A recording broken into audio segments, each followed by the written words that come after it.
చాలామంది అడుగుతారు, IVF fail అయిపోయింది మేడం, కానీ న్యాచురల్గా ప్రెగ్నెన్సీ మళ్ళీ వచ్చే అవకాశం ఉందా అని అడుగుతారు. వచ్చే అవకాశం ఉంటుంది. ఐవీఎఫ్ ఎందుకు చేయాల్సి వచ్చింది? ఒకవేళ మీకు ఏమైనా ఇర్రెగ్యులర్ పీరియడ్స్ కానీ లేదంటే ఏదైనా వేరే ప్రాబ్లమ్స్ కానీ ఉన్నాయనుకోండి, లేదంటే ఒక్కోసారి మీ హస్బెండ్ యొక్క ప్రాబ్లమ్స్ ఏమైనా ఉంటే ఐసీఎస్ఏ ట్రీట్మెంట్ అనేది మనం చేస్తే ఒక్కొక్కసారి ఐవీఎఫ్ టైంలో ఫెయిల్యూర్ అవుతుంది. కానీ అప్పుడు ఎగ్స్ మంచిగా రావడానికి ఇంజెక్షన్స్ ఇస్తాము, దాదాపుగా 15-20 రోజులు, కొంతమందికి నెల రోజులు ఇస్తాము ఇంజెక్షన్స్. అలాగే భర్తకు కూడా కొంచెం మంచి మెడిసిన్స్ ఇస్తాము.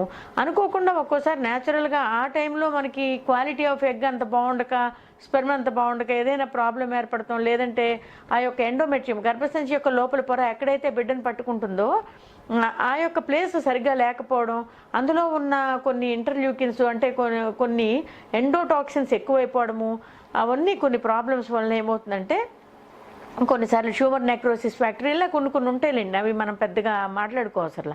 అంటే కొంతవరకు unhygienic condition of the endometrium వల్ల కూడా గర్భంలో ఒక్కోసారి బిడ్డ నిలబడకపోవచ్చు, లేదంటే దాని యొక్క పిండం యొక్క పరిస్థితే బాగోకపోవడం నిలబడకపోవచ్చు, లేదంటే గర్భాశయం లోపల పొర స్ట్రెస్ఫుల్గా ఉన్న వాళ్ళకి సన్నగా తయారవుతుంది.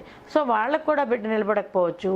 కానీ ఆల్రెడీ మనం ఇచ్చిన మెడిసిన్స్ వలన తర్వాత అంటే కాన్సిక్యూటివ్ మంత్స్లో ఆటోమేటిక్గా స్ట్రెస్ రిలీజ్ అయిపోవడం, లేదు హస్బెండ్ యొక్క వీర్యకణాలు కొంచెం బెటర్ కావడం, లేదంటే మంచి పిండం ఏర్పడతాం ఆటోమేటిక్గా జరిగి ట్యూబ్స్ 2 బాగున్నాయి అనుకోండి, చక్కగా నార్మల్గా కూడా ప్రెగ్నెన్సీ వస్తుంది.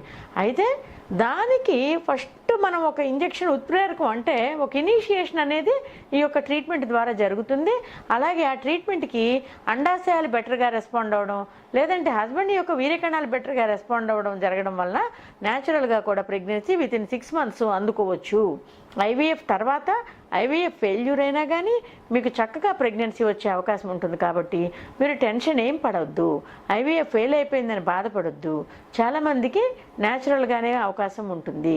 అలా కాకపోతే మరలా మీకు అమౌంట్స్ అయ్యి ఉన్నప్పుడు చూసుకుని జాగ్రత్తగా ట్రీట్మెంట్ ఒక 2-3 సైకిల్స్గా తీసుకుంటే మీకు తప్పకుండా సక్సెస్ అవుతుంది.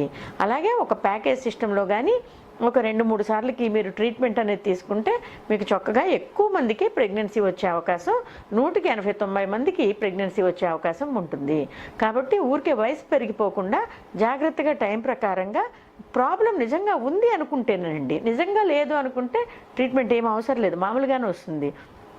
నిజంగా ప్రాబ్లం ఉంది, మీకు వయసు పెరుగుతుంది, లేటుగా మ్యారేజ్ అయ్యింది, లేదంటే భార్యకు ఒక టైమింగు భర్తకు ఒక టైమింగు జాబ్, సో వాళ్ళిద్దరూ రిలేషన్ మనకి ఇబ్బంది అవుతుంది, హార్మోని దెబ్బతింది, సెక్షువల్ హార్మోని దెబ్బతింది, ఇలాంటప్పుడు మీరు వెంటనే ట్రీట్మెంట్కి రావాల్సిన అవసరం పడుతుంది.